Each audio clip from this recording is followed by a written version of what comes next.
Assalamualaikum warahmatullahi wabarakatuh. Alhamdulillahirrahmanirrahim. Segala puji kehadirat Allah Subhanahu wa taala dan tak lupa salat serta salam senantiasa kita sampaikan kepada junjungan kita teladan terbaik di muka bumi, Rasulullah Muhammad sallallahu alaihi wasallam. Alhamdulillah, senang sekali kita bisa kembali berjumpa dalam acara kesayangan kita tiap kali jelang berbuka, yakni Asalim Ramadan Planner, teman berbuka dengan ngaji bisnis dan ekonomi Islam. Alhamdulillah, dan kali ini rekan-rekan semua, insya Allah mudah-mudahan rekan-rekan sehat, puasanya dilancarkan, dan agar semakin semangat kita tiap sore di akhir pekan ini, kita menimba ilmu sambil ngabuburit. Nah, asik sekali. Temanya sore hari ini adalah pertumbuhan ekonomi semu dalam sistem kapitalisme.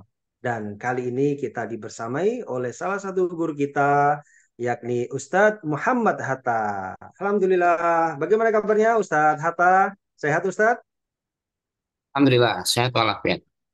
Alhamdulillah. Wah, segar sekali Ustadz Hatta ini. Padahal udah lagi kondisi berpuasa, tapi wajahnya cerah ceria ini, Masya Allah. Resepnya apa ini, Ustadz?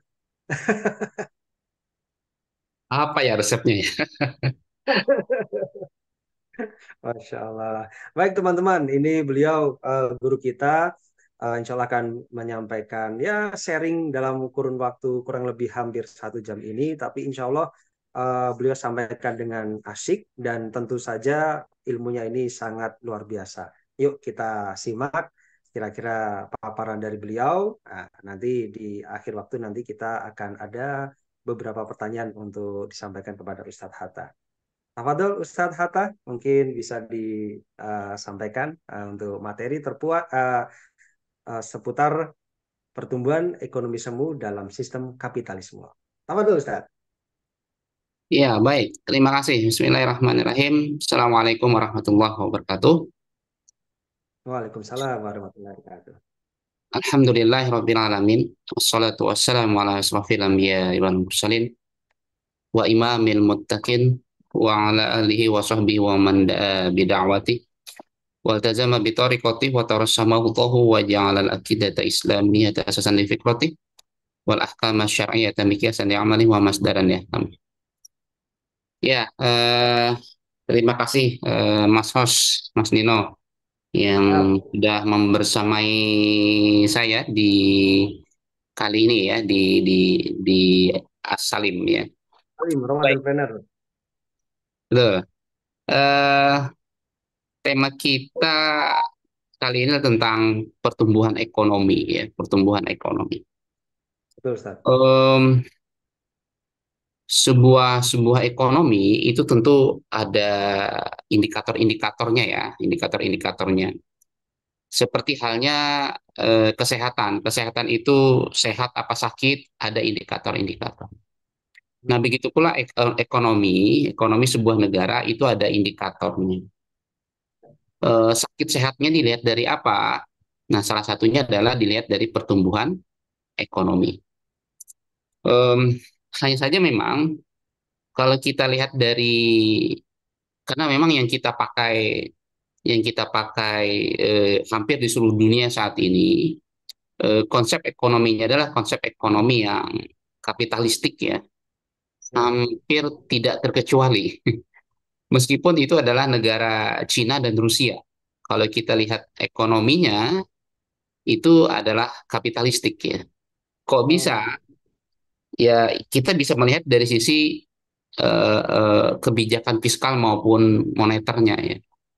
Misalnya ya. dari sisi moneter, misalnya Rusia itu bagaimana dia mengendalikan ekonominya itu dengan tingkat suku bunga. Begitu pula Oh, Cina.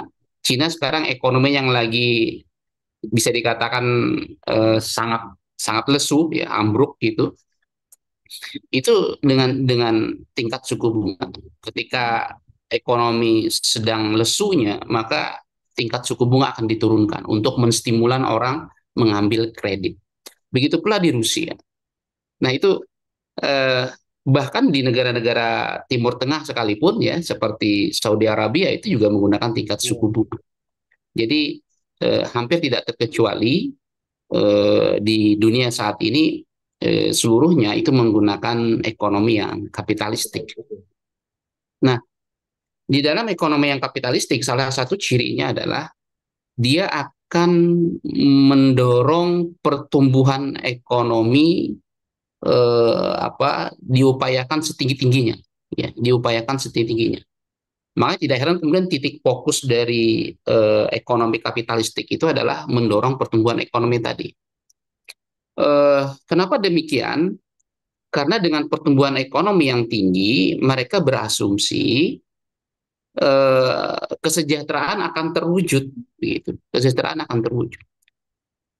Ekonomi yang tumbuh berarti di sana ada aktivitas ekonomi. Semakin tinggi pertumbuhannya berarti aktivitas ekonomi juga semakin banyak, semakin luas. Dari situ kemudian mereka berasumsi kesejahteraan akan semakin terwujud. Makanya kemudian ada konsep lain yang kemudian mendukung konsep pertumbuhan ekonomi itu adalah disebut dengan efek menetes ke bawah, ya, yang disebut dengan trickle down effect. Nah, itulah yang kemudian ciri dari ekonomi kapitalistik adalah bagaimana mendorong pertumbuhan ekonomi setinggi mungkin, setinggi mungkin. Hanya saja kemudian apakah klaim yang dikatakan dari ketika pertumbuhan ekonomi tinggi itu akan secara automatically memunculkan kesejahteraan bagi masyarakat secara luas, seluas-luasnya, atau bahkan mungkin berkeadilan. Ya. Nah, ini yang perlu kita buktikan kembali klaim ini. Itu. Ya. Tentu saja nanti kita lihat pakai data-data yang ada, ya. Begitu, Mas Dino. Ya, Masya Allah. Tadi yang Ustaz Hatta sampaikan itu menarik, Ustaz, ya. Bahkan faktanya di dunia ini dua negara besar yang tadi Ustaz Hatta sampaikan, ada Cina dan juga Rusia, yang notabene mereka itu adalah negara dengan ideologi dan sistem itu sosialis, ya Ustaz, ya. Nah, bahkan betul. Mereka yang sosialis pun juga akhirnya ideologinya itu tercampuri, ya. Tercampuri, rela untuk dicampuri ya dengan ideologi kapitalistik. Apakah karena memang sosialis kurang mendatangkan cuan atau gimana itu ya? Iya, itu Bagaimana itu? memang karena ekonomi sosialis komunis sejak Uni Soviet runtuh tahun 1990-an, Ya. tepatnya 1991 kalau tidak salah, itu memang ekonomi sosialis komunis ini sudah dianggap sudah hilang kepercayaan, ya, sudah tidak dipercaya lagi, tidak mampu kemudian bagaimana mendorong ekonomi yang berkeadilan, menyejahterakan. Nah, makanya kemudian mereka mencoba untuk memixkan, ya, menggabungkan, ya, kombinasi antara dari sisi politiknya itu adalah komunis sosialis dan dari sisi ekonominya adalah kapitalistik, gitu ya. Dan kapitalisme memang memiliki tadi instrumen, ya, untuk menggerakkan ekonomi tadi. Dalam hal itu adalah kalau dari sisi moneter itu adalah tingkat suku bunga, ya. Dari sisi fiskal nanti yang paling mencolok adalah sumber daya alam nanti dikuasai oleh segelintir pihak, ya, dalam hal adalah para pemodal besar, gitu ya. Nah, itu yang kemudian yang paling nampak di permukaan dari sisi fiskal. Itulah instrumen-instrumen yang kemudian memang kalau kita lihat data-data yang ada, itu akan bisa mendorong pertumbuhan ekonomi. Ya. Cina misalnya sejak reformasi ekonomi tahun 1970 ke atas itu, gitu ya, itu kemudian pertumbuhan ekonomi sekarang memang pada posisi nomor 2 setelah Amerika, ya, setelah Amerika. Kalau tidak salah sekitar 17-18 triliun dolar setelah Amerika. Amerika itu sekitar 21 triliun dolar dalam 1 tahun pertumbuhan ekonominya. Beda jauh dengan Indonesia, ya, hanya sekitar 1,1 triliun dolar. 10% ya? Jauh banget. Jauh sekali. Ya Allah. Ya, jadi dengan ekonomi yang kapitalistik tadi memang negara-negara komunis ini bisa mendorong pertumbuhan ekonominya, gitu ya. Namun tadi kita perlu melacak lebih jauh, membuktikan lebih jauh klaim bahwa mereka dengan pertumbuhan ekonomi tadi akan lahir secara automatically eh, kesejahteraan ya, kesejahteraan Ya, bagi rakyatnya. rakyat ya. Iya, betul Betul, sekali. betul. Betul. Karena sebagai mungkin kalau kita memposisikan diri kita sebagai leader ya, pemimpin suatu negara, maka yang mindset kita, tujuan kita untuk memajukan ekonomi negara itu untuk apa sih? Tentu tidak jauh-jauh dari tujuannya agar bisa mendatangkan kesejahteraan untuk seluruh rakyat. Maka mungkin itu pula yang mendorong Cina dan Rusia itu yang tadinya murni sosialis komunis, kemudian mereka mencampuri dengan apa itu ekonomi kapitalistik agar bisa mendapatkan lebih banyak cuan sehingga harapan mereka kesejahteraan untuk rakyat bisa lebih dicapai gitu ya Ustadz ya. Cuma Iya, betul sekali. pada realisasinya itu apakah demikian bisa terwujud Ustadz? Nah, itu yang menggelitik untuk diulik ini. Faktanya seperti apa ini?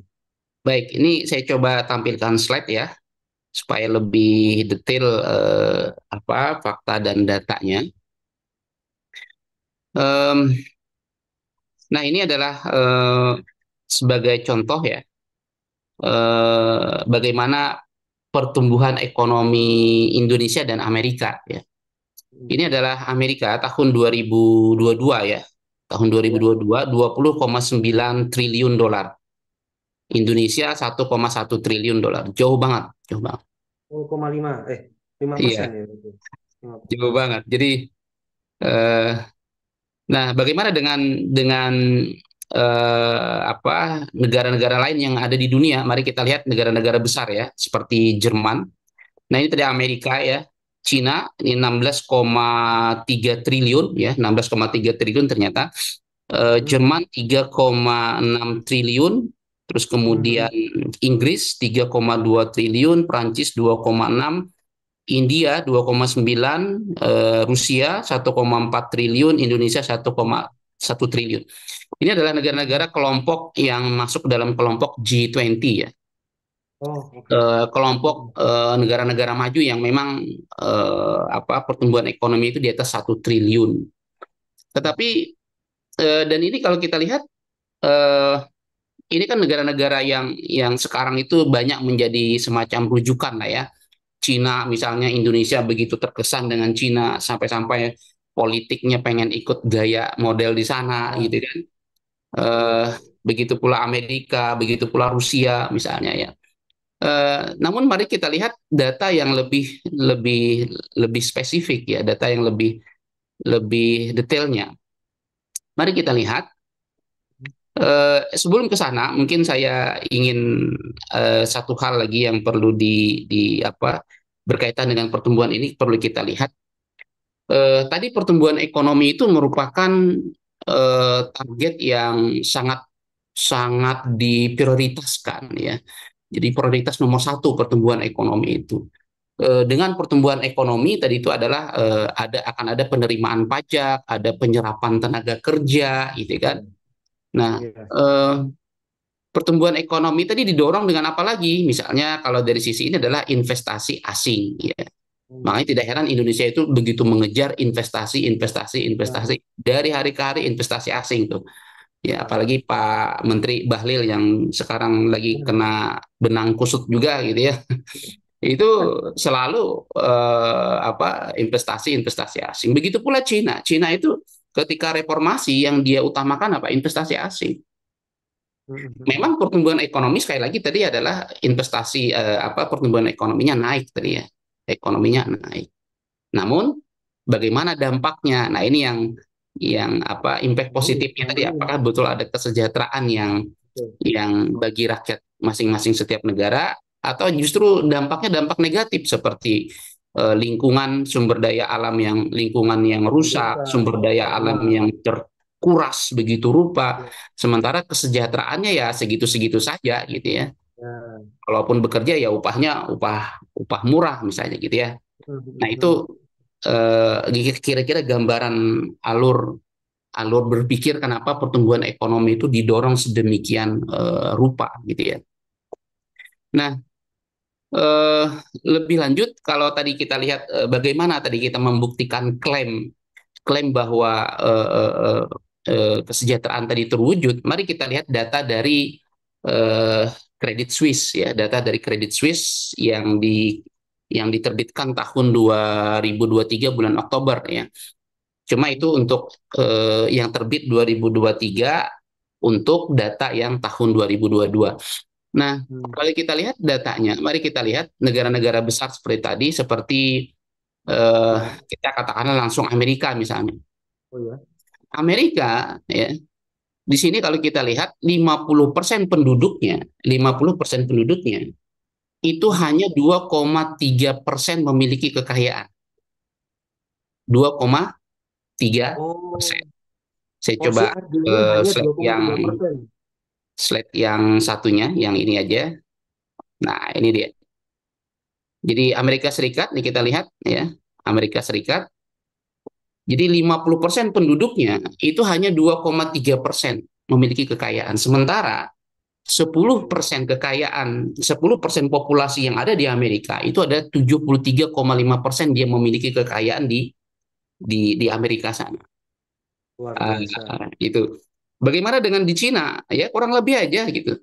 Di Cina itu 50% penduduknya ya kelas bawah itu ya. Itu hanya 8,1% dia memiliki kekayaan. Sementara 10% orang populasi di Cina itu memiliki kekayaan sampai 60,4%. Ini hampir merata, ini kayak mirip-mirip dengan Indonesia nih ya. Nah, Indonesia 66,8% kekayaannya dikuasai oleh 10% populasi yang ada di Indonesia. Begitu pula Rusia, yang paling parah memang Rusia nih. 81,1% kekayaannya dimiliki oleh 10% populasi yang ada di sana. Ya, ini Jerman, kurang lebih aja gitu ya. Jerman, ya India, ya Prancis, Inggris. Nah, ini yang agak sedikit ini ya, dari sisi 10%-nya itu agak sedikit rendah ya, sampai 53,3% dia. Ya. Nah, ini ya, ini adalah, dan kita tahu adalah negara-negara yang masuk dalam G20, kelompok negara-negara maju yang seringkali dijadikan patokan gitu. Patokan untuk membangun ekonomi gitu ya, politik dan sampai seterusnya. Nah, kalau kita lihat yang ini, kira-kira apakah bisa dikatakan kesejahteraan yang berkeadilan ya? Wah, Kayaknya kayaknya kok jauh panggang dari api gitu ya. Sangat betul kan? sangat jauh begitu, Itu sangat jauh. ujung-ujungnya geng oligarki sendiri yang makin makmur itu, Ustaz. Nampaknya demikian begitu, nampaknya demikian. Aduh, ngeri. Ya Nah, Allah. kalau kita lihat Amerika sendiri misalnya, kita detailkan tadi ya. Amerika itu dalam tahun 2022 dia harus mengeluarkan uang untuk memberikan makan ya. Ini bukan makan siang gratis, ini makan dalam berapa kali sehari ya, bukan hanya makan siang di Amerika. Itu tahun 2022 ya, ini awalnya adalah April 2023 ya. April 2023, 42,4 juta penduduk di Amerika itu harus dijamin makanannya, harus ditanggung makanannya. 42,4 juta atau 22,4 juta rumah tangga ya. Kemiskinannya tinggi ya, Ustaz? Sangat tinggi. Ini baru bicara tentang masalah makan ya, belum bicara tentang kelayakan hidup yang lebih baik gitu ya. Kelayakan hidup yang lebih baik. Jadi ini di Basicnya, Amerika basic ya, ini ini tinggi. di Amerika. Jadi apa dengan tingkat pertumbuhan ekonomi yang sangat tinggi ya. Nah, Betul, saya betul. ingin mendetilkan yang lebih jauh tadi itu tentang tadi ya, yang 10% tadi itu. Kalau kita detilkan lebih jauh, ya, misalnya seperti ini, Nah, populasi ini. yang 10% sampai 90% Mm-mm. itu di Amerika itu hanya 26,50% memiliki kekayaan. Sementara Hmm. 1% itu menguasai 34,2%. 1% Ih, populasi di Amerika itu. the king-nya Jadi ini. 90% hanya menguasai 26,5, sementara yang 1% menguasai 34,2. Rusia yang paling parah ya. Rusia 90%-nya menguasai 18,80, sementara 1%-nya menguasai 56,4%. Astagfirullah. Nah, ini apa? Kalau kita lebih detilkan ya, kalau kita lebih detilkan. Jadi Keren datanya antum, Dat. Keren, keren. sangat sangat sangat parah ya Hmm. distribusi harta kekayaan. Jadi pertumbuhan ekonominya begitu tinggi, tetapi kesejahteraan itu nampaknya hanya hanya Miris dirasakan ya, oleh segelintir pihak, miris ya, melihatnya. segelintir pihak. Kira-kira Mungkin begitu. Singapura mirip-mirip kayak gitu juga, Ustadz ya. Singapura itu. Belum lihat saya datanya. Mungkin bisa jadi begitu ya, karena kalau kita Ya, lihat data ini kan hampir seluruh negara-negara kuat ya, ya, ya, ya, ya. kira-kira begitu. Wah. Dan Indonesia juga ya 11-12 artinya sama saja kan juga meskipun dibilangnya sistem ekonomi Pancasila tapi secara faktanya sistem ekonomi kapitalistik juga kan yang diterapkan di Indonesia ini. Iya, betul sekali. Kalau kita lihat dari sisi moneter dan fiskalnya itu persis ekonomi 99,9% itu adalah kapitalistik. Saya belum Hmm. melihat di mana unsur Pancasilanya begitu. Yang jelas itu adalah diajarkan oleh ekonomi kapitalistik baik dalam di seluruh referensi buku-buku ekonomi makro itu adalah ekonomi kapitalistik, fiskal dan moneter kita. Itu bukan ekonomi Pancasila. Hmm, hmm, sembilan hmm, puluh hmm. sembilan koma sembilan persen gitu ya. Iya. Kira-kira begitu, Mas. Wih, Masya Allah. Nah, ini kalau kalau pada akhirnya seperti itu jelas tujuan dari yang namanya mensejahterakan rakyat secara mayoritas jelas itu tidak akan pernah tercapai kalau terus-terusan seperti itu. Yang Iya, diuntungkan hanya lagi-lagi pemodal dan pemodal dan dia si apa yang kita sering sebut sebagai oligarki itu ya Ustadz ya. kira-kira demikian. Nah, yang perlu kita lebih lihat lebih jauh adalah eh, penopang penopang pertumbuhan ekonomi tadi itu apa? Jadi Hmm, ekonomi terus didorong begitu tinggi, begitu hmm, tinggi ya. Tapi penopang pertumbuhan tadi itu apa? Itu yang harus juga kita lebih jauh. Sudahlah hmm, dari sisi hasil tadi itu tidak berkeadilan, gitu kan? hmm, Penopang pertumbuhan ekonomi tadi itu apa? Nah, ini yang perlu juga kita perlu perlu kita lihat lebih jauh ya. Nah, ya, kami melihat penopang penopang dari pertumbuhan ekonomi yang melesat begitu tinggi tadi itu ya itu adalah pertama konsumsi yang baik itu konsumsi yang halal maupun haram itu didorong begitu sedemikian rupa gitu ya. Supaya apa? Supaya tadi aktivitas ekonomi semakin tinggi dan kemudian pertumbuhan ekonomi menjadi lebih tinggi. hmm, Jadi hmm. konsumsi apapun itu gitu. Makanya tidak Oh, heran misalnya pariwisata yang itu banyak maksiatnya ya, iya, iya, hiburan-hiburan yang juga banyak maksiatnya gitu. Itu juga terus didorong tuh termasuk iya, juga iya. misalnya industri makanan minuman yang jelas-jelas itu haram itu juga terus didorong begitu kan. Jadi eh, itu dari sisi penopangnya ya konsumsinya itu tidak lagi melihat halal dan haram gitu. Yang Nah, penting apa? Yang penting pertumbuhan ekonomi tinggi, kira-kira begitu. iya, iya. Yang Itu penting dari sisi konsumsi. yang semuanya Dari tinggi sisi ya. produksi juga demikian. Dari sisi produksi apa? Dia akan begitu sangat rakus, begitu serakah untuk apa? Untuk menggali sumber daya alam tadi itu. Untuk apa? Untuk mendorong mendorong pertumbuhan ekonomi tadi. Maka Hmm. tidak kan misalnya Indonesia ini misalnya produksi batu bara itu 770 juta ton. Kebayang nggak 770 juta ton dalam setahun 2023 ini? Produksi batu baranya hampir 50% itu ada di Kalimantan Timur produksinya. tujuh ratus tujuh Lalu puluh gimana? juta ton itu kira-kira kerusakan alamnya kayak apa itu? Kerusakan Nah, alamnya kayak apa? iya. Nah, eh, apa eh, jadi apapun yang bisa mereka lakukan untuk mendorong pertumbuhan ekonomi, mereka akan lakukan itu. Gitu. Mereka akan lakukan itu. Nah inilah yang terjadi. Bahkan mereka dari sisi produksi itu mereka tidak segan-segan misalnya mengeksploitasi kaum perempuan, ya, mengeksploitasi kaum perempuan untuk meningkatkan pertumbuhan ekonomi tadi. Ya. Makanya kemudian Hmm. kaum perempuan itu kan didorong-dorong untuk apa? Untuk begitu aktif di luar gitu ya, di luar rumah gitu. Meskipun hukum asalnya kaum perempuan boleh-boleh saja ya mubah untuk berkarir, tetapi itu juga pun harus sesuai dengan apa kewajiban mereka yang ada di rumah begitu kan. Namun dalam konteks kapitalistik kaum perempuan itu dieksploitasi sedemikian rupa untuk mendorong pertumbuhan ekonomi.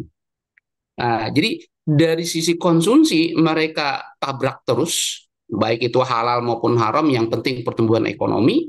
Dari sisi produksi mereka akan sangat rakus dengan sangat serakah akan mengeruk sumber daya alam.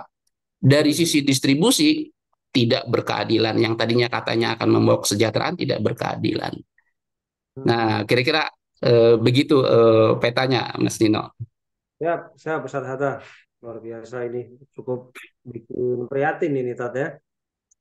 Cuma kalau kita tadi lihat datanya itu kan sebetulnya mereka-mereka ini yang 50% ini yang dikatakan tidak sampai 10% duitnya ya dari keseluruhan. Itu yang kadang-kadang kita bikin heran gini, apa ya maksudnya mereka itu kadang-kadang dikasih gimmick, mohon maaf kayak makan gratis aja udah senengnya minta ampun.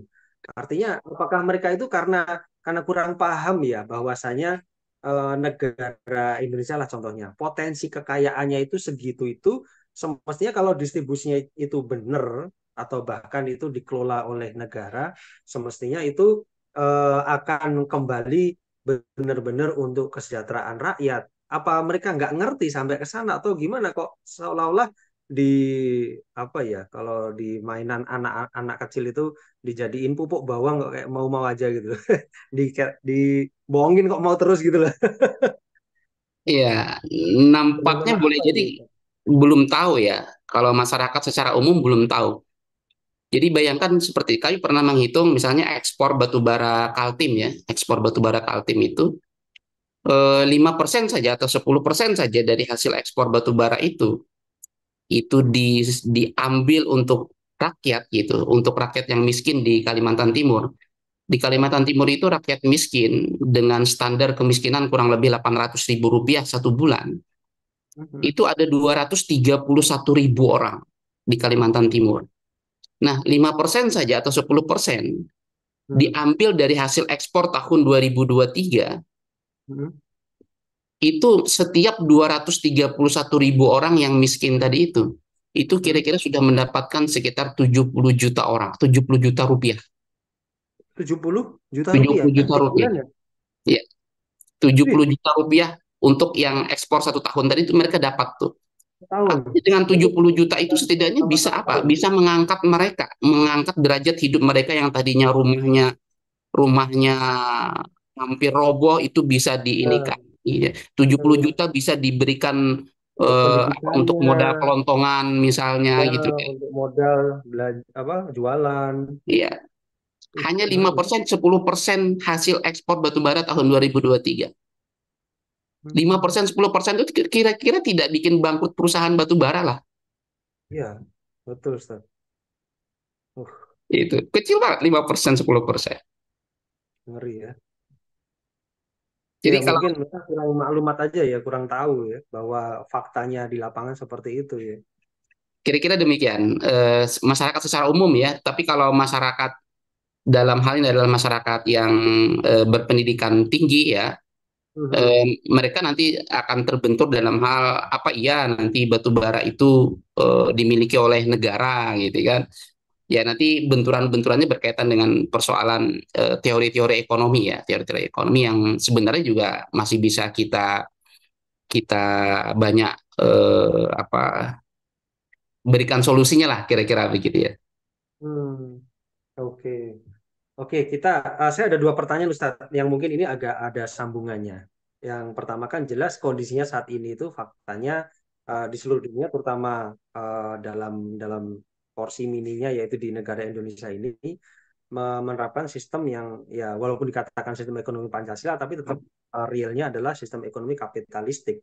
Nah, kira-kira kalau menurut pandangan antum ini akan ada solusi nggak dengan tetap mempertahankan pola dari sistem ekonomi kapitalistik demi untuk mencapai kesejahteraan untuk rakyat itu bakal tercapai nggak itu kira-kira dari pandangan antum? Atau mungkin ada eh, solusi lain mungkin. Iya, em, kalau ekonomi Pancasila itu kan nampak seringkali disampaikan itu adalah berkaitan dengan gotong royong. Gotong Ya, royong itu ada pada koperasi, gitu. ya, Tapi kalau kita lacak sejarah koperasi itu datang dari mana? Datang dari Inggris. iya, iya, betul, betul. Datang dari Inggris. Jadi, dan koperasi itu menggunakan skema apa? Skema bunga. Siapa yang mengajarkan Iya, bunga? mhm. Negara-negara Eropa, ekonomi kapitalistik. Iya, iya, iya, iya. Apakah ekonomi Pancasila mengajarkan tingkat suku bunga? Kami tidak melihat tuh ada teorinya gitu. Kami tidak melihat tuh ada dan tanda petik kitab sucinya yang berkaitan dengan hal itu gitu. Tidak ada. Mhm. Justru tingkat suku bunga itu diajarkan oleh ekonomi yang kapitalistik. Jadi makanya sampai-sampai kami tadi berani mengatakan bahwa hampir tidak ada negara-negara di dunia ini yang menerapkan selain ekonomi yang kapitalistik. Meskipun itu adalah negara-negara Timur Tengah seperti Arab Saudi gitu ya. Itu kalau kita buka tuh website dari otoritas moneter Saudi Arabia, sama ya, Saudi Authority Monetary Agency, itu Mhm. kita bisa langsung melihat tuh. Itu bagi yang belajar ekonomi moneter itu langsung bisa melihat ini adalah ekonomi moneter yang kapitalistik gitu. Hmm. Nah, jadi ini yang harus kita pahami terlebih dulu faktanya. Baru kemudian kita lihat terkait dengan solusinya. Kalau ekonomi kapitalistik itu saya pikir ada perkataan yang menarik dari Joseph Stiglitz ya, Joseph Stiglitz. Joseph Stiglitz itu mengatakan apa? Amerika itu masih saja kemudian berkutat gitu ya. Amerika Serikat itu masih saja berkutat dengan kebijakan yang terbukti gagal, bahkan Oh, berbiaya mahal gitu. Itu Joseph oh, Stiglitz. Bahkan si satu ekonom yang lainnya gitu ya, saya gak lupa, Nuril Rubini, dia mengatakan persoalan ekonomi yang waktu krisis keuangan di Amerika tahun 2008 ya kalau tidak salah dia ngomong itu, persoalan krisis ekonomi keuangan yang saat ini Karmak benar bahwa kapitalisme itu memiliki cat gitu ya, tidak bisa menyelesaikan persoalan. Tapi sayangnya persoalan ekonomi saat ini juga tidak bisa diselesaikan dengan apa yang dikatakan oleh Karl Marx gitu. hmm. Nah, ini Wah, ini menarik ya, Kak. ekonom besar ya, Nuril Rubini, Joseph Stiglitz yang mengatakan demikian, dan mereka adalah orang-orang yang memang ekonom kapitalistik begitu. Nah, Ya, ya. bagi kita yang Muslim tentu kita sudah sangat paham ya bahwa Islam itu adalah mengajarkan eh, mengatur kehidupan ini, seluruh aspek kehidupan, tidak hanya bicara tentang bagaimana bagaimana menyadarkan orang yang kesurupan gitu ya, mengusir hantu, mengusir jin gitu. Tidak hanya demikian gitu. Islam juga mengajarkan bagaimana mengusir tuyul, dalam tanda petik tuyul-tuyul inflasi gitu ya. Kan tuyul modern zaman sekarang itu kan inflasi gitu ya. Inflasi itu nggak bisa diusir dengan ayat ayat kursi gitu ya, nggak bisa itu. Apalagi dilempar kursi nggak bisa, tetapi harus diterapkan dengan moneter syariah misalnya dengan Ya. inflasi. Mhm. Islam tidak hanya mengajarkan persoalan-persoalan yang tadi sifatnya ibadah mahdoh, tetapi juga ghairu mahdoh, yang Ya. berkaitan dengan bagaimana menyelesaikan persoalan moneter, menyelesaikan persoalan fiskal, ya, yang kita misalnya Indonesia sekarang sudah 8.200 triliun lebih utangnya. Kalau digabung dengan BUMN itu sekitar 11.000 triliun ya untuk BUMN yang non keuangan. Kalau ditambah dengan yang keuangan 15.000 triliun lebih utangnya.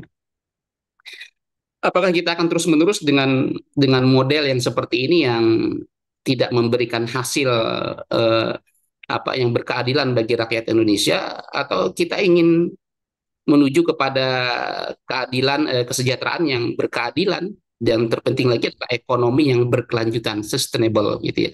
Itu yang kita inginkan. Jadi kalau sekarang itu ramai berbicara tentang sustainabilitas atau keberlanjutan, tapi masih dalam kerangka ekonomi yang kapitalistik, itu bukanlah berkelanjutan. Yang berkelanjutannya itu adalah ekonominya tidak tidak berkeadilan. Berkelanjutan bagi siapa? Berkelanjutan bagi oligarki. Gitu. Kami pikir begitu. Jadi solusinya kita harus mau menoleh kepada ekonomi syariah yang memang tidak hanya sebatas bicara tentang bagaimana sholat sholat ibadah mahdoh misalnya sholat gitu ya, puasa yang kita kerjakan sekarang ini, namun juga bagaimana menyelesaikan persoalan fiskal, moneter tadi tentang inflasi, ya, bagaimana mendistribusikan harta kekayaan. Kira-kira begitu. Baik, Masya Allah. Jadi mungkin PR-nya umat Islam untuk kita tuh mau lebih menggali lagi fakta tentang Islam itu ngatur apa aja sih. Bahkan termasuk ekonominya itu, Islam itu bicara tentang pengelolaannya seperti apa sih. Karena seperti tadi Ustadz Hatta sampaikan itu, wah sebetulnya ada peluang ini, ada potensi untuk kalau misalkan kita mau untuk membuka mata kita dan membuka cakrawala kita tentang bagaimana Islam itu mengelola dan mengatur penguasaan serta pendistribusian daripada produksi dan hasil produksinya, tentang fiskal dan juga inflasi tadi itu. Ya mungkin 50% rakyat ini ya karena belum paham mungkin ya Tad ya. Jadi dipikirnya ya adanya ini ya sudah kita sabar dan syukur gitu kali ya konsepnya ya. Iya, jadi sebagai contoh lagi misalnya persoalan pinjol ya, pinjol yang Ya, bukan bukan malah nambah solusi tapi nambah beban gitu kan. iya, nah pusing Pinjol ya itu malah. kan marak setelah krisis tahun 2008 ya, krisis subprime mortgage tahun 2008. Ya, Yang kemudian didorong diinisiasi oleh Bank Dunia dan kawan-kawan ya. Termasuk mhm, juga negara-negara maju dalam negara yang tergabung dalam G20 tadi. Mereka ya, kemudian merumuskan ada yang namanya financial inclusion, jadi inklusi keuangan. mhm, Kenapa kok perlu inklusi keuangan? Karena ternyata ada cukup banyak berapa miliar penduduk di dunia ini tidak mampu menjangkau layanan keuangan perbankan. Tidak ya, mampu. Kenapa demikian? Ada banyak faktor yang kemudian tidak mampu menjangkau layanan keuangan tadi. Yang menarik dari hasil survei Bank Dunia tahun 2021 adalah dari 90 juta, ini sekitar 90 juta lebih yang tidak mampu mengakses layanan keuangan di Indonesia itu, 70% menjawab apa? 70% menjawab adalah ya memang karena tidak ada uangnya. oh, Bagaimana oh, mungkin mereka kemudian bisa mengakses layanan keuangan tadi misalnya menabung dan seterusnya itu? Ya karena mereka tidak tidak ada uangnya katanya. ya Allah. Berarti sekitar 63 juta, Ustaz. 63 juta warga Indonesia ini ya. Aduh, ya Allah sedih banget. Jadi Astagfirullah. apa makanya kemudian inklusi keuangan tadi kemudian diberikan layanan keuangan yang tidak menggunakan skema perbankan ya perbankan kan kalau perbankan itu walau bagaimanapun mereka punya punya persyaratan yang relatif lebih berat ya punya agunan dan seterusnya gitu. Ya, ya, betul. Nah apa nah dengan pinjol itu tidak ada persyaratan yang sangat berat seperti seperti di perbankan gitu ya maka muncullah namanya pinjol atau inklusi keuangan financial inclusion gitu ya. Namun pada Hmm, faktanya gitu ya pinjol ini justru bukan financial inclusion tetapi apa financial exclusion. Kenapa? hmm, Justru kemudian orang yang sudah masuk ke dalam pinjol itu semakin berdarah-darah gitu. Semakin berdarah-darah. Ya kenapa? Ya karena memang orang pinjol itu kan kebanyakan adalah orang-orang yang memang dia tidak apa secara secara modal betul. itu memang dia tidak punya gitu. Iya, tidak Motifnya pun tidak stabil kebanyakan ya. adalah motif darurat gitu. Orang Iya, motif betul. darurat boro-boro dia dikenai cas ya dikenakan bunga, Iya, bayar pokoknya aja pun mungkin mereka tidak mampu. Kenapa? nggak Ya sanggup. memang kebutuhan darurat gitu. Iya, ya Jadi meletus emang kalau pinjol itu. jadi ini bukan bukan financial inclusion, tetapi justru semakin menjauhkan mereka gitu. Ya. Semakin menjauhkan mereka semakin berdarah bahkan banyak yang kasusnya sampai bunuh diri gitu. Nah, ini Betul, adalah betul. solusi yang diambil oleh ekonomi kapitalistik dalam masalah orang-orang yang tadi, orang-orang yang miskin gitu ya, tidak punya jaminan apa-apa untuk mengakses layanan keuangan. Ya. Disebut dengan financial bahasanya sih lumayan keren gitu ya, tapi bukan solusi, justru menambah berdarah-darah orang-orang miskin gitu. Iya, betul, betul. Masya Allah. Baik, wah, Masya Allah luar biasa ya. Ini bincang-bincang sore hari jelang buka ini, Alhamdulillah. Terus terang bagi saya pribadi ini menyimak tadi data-data yang disampaikan oleh Ustadz Hatta ini, wow, betul-betul, wah ini kalau rakyat yang 50% ini memang dia harus tahu ini agar mereka mau untuk membuka mindsetnya, open mind gitu loh. Ayolah, jangan cuma sekedar ya sabar dan syukur itu jelas ya, tapi bukan bukan kemudian menganggap bahwa di depan sana sudah hanya tembok saja, tapi sesungguhnya insya Allah masih ada jalan-jalan keluar yang bagus, yang itu sudah disediakan oleh Islam kan gitu ya Ustadz ya. Saya kira begitu, betul sekali. Wah, Masya Allah. Baik, Masya Allah. Alhamdulillah, sebetulnya masih ingin sekali bincang-bincang dengan Ustadz Hatta. Tapi ini menarik ini. Artinya kan kita melihat ada satu harapan. Selalu ada harapan. Dan bahkan kadang-kadang kalau kita merasa kita berada dalam sebuah kesulitan besar, kok kita seperti seolah-olah tidak ada jalan keluar, maka sesungguhnya kita karena kurang ilmu aja. Artinya ujung-ujungnya apa? Ujungnya ya kita mesti belajar lagi. Berarti, wah ini mudah-mudahan insya Allah di sesi-sesi berikutnya ini akan lebih diperkenalkan lebih detail lagi tentang bagaimana Islam mengatur tentang ekonomi dan hal-hal detailnya gitu ya Ustadz ya. Sehingga insya Insya Allah Allah. sambil sore-sore jelang buka ya menambah pahala dan menambah wawasan sehingga insya Allah saudara-saudara umat Islam kita di negara dan di dunia ini pun semakin menyadari kemuliaan dan keagungan Islam insya Allah. Barakallahu fikum, matur suwun Ustadz Hatta, jazakallahu Masalah, khair. amin. Ya, mungkin sebelum kita tutup ada yang mau disampaikan lagi Ustadz Hatta? Ya, closing statementnya adalah bahwa produksi produksi pertumbuhan ekonomi itu bicara produksi. Ya, Produksi tentu tetap harus kita lakukan, namun jangan lupa distribusi. Distribusi ini kalau dalam konteks ekonomi kapitalistik tadi sudah kami pikir terbukti gagal gitu ya. Apalagi tadi sudah para ekonom kapitalisnya mengatakan demikian. Maka yang tersisa sekarang ini adalah ekonomi syariah yang secara konseptual itu sudah sangat terbukti akan bisa memberikan keadilan ekonomi. Salah satu contoh keadilan ekonominya adalah misalnya ekonomi syariah itu membedakan antara transaksi komersil dan non komersil. hmm, Orang-orang yang berkebutuhan darurat tadi gitu ya, misalnya tadi untuk saudaranya yang sakit gitu ya, ya. itu bukan dipinjolin tuh, Hmm, itu hmm, apa, dikasih pinjaman yang murni, itu kalau perlu itu disedekahkan langsung gitu ya, nggak perlu ya, ya, dipinjamin ya. lagi, itu sedekahin aja itu. Hmm, hmm, Tapi hmm, hmm. dalam ekonomi kapitalistik kan nggak ada yang seperti itu, semua Ya, diobjekin, semua dikomersilkan betul. Jadi itu. keuntungan. Iya. Nah, ekonomi syariah terus apa dong imbalan bagi bagi orang yang tadi untuk apa memberikan pinjaman atau sedekah tadi?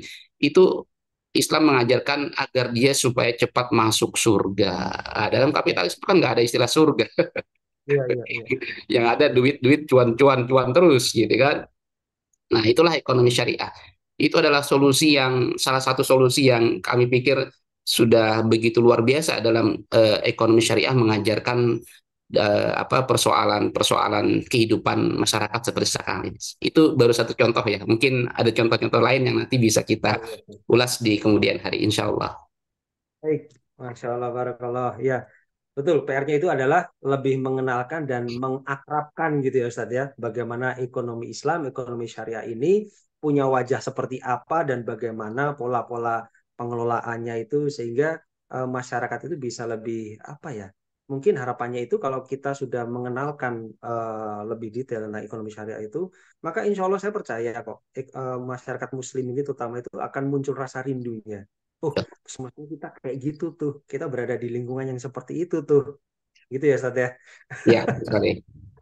Kalau baik, terima kasih banyak Ustadz atas waktu dan ilmunya. Jazakallah khair. Sama. Semoga Allah membalas kebaikan Ustadz Hatta. Mudah-mudahan puasa di bulan Ramadan ini semakin berkah untuk Amin ya kita Rabbal. dan umat Islam dan dunia ini. Insya Allah. Amin, amin, ya Rabbal Alamin. Amin. Baik, mari kita akhiri dengan hamdalah. Alhamdulillahirrahmanirrahim. Dan juga doa kafir majlis. Subhanakallahumma bihamdika. Asyhadu an la ilaha illa anta. Astaghfiruka wa atubu ilaik. Terima kasih. Saya selaku host, mohon maaf kalau ada kekurangan dalam menghantarkan acara. Kali lagi kami ucapkan terima kasih untuk panitia dan juga kepada pemateri Ustaz Hatta. Barakallahu fikum. Wassalamualaikum warahmatullahi wabarakatuh. Waalaikumsalam.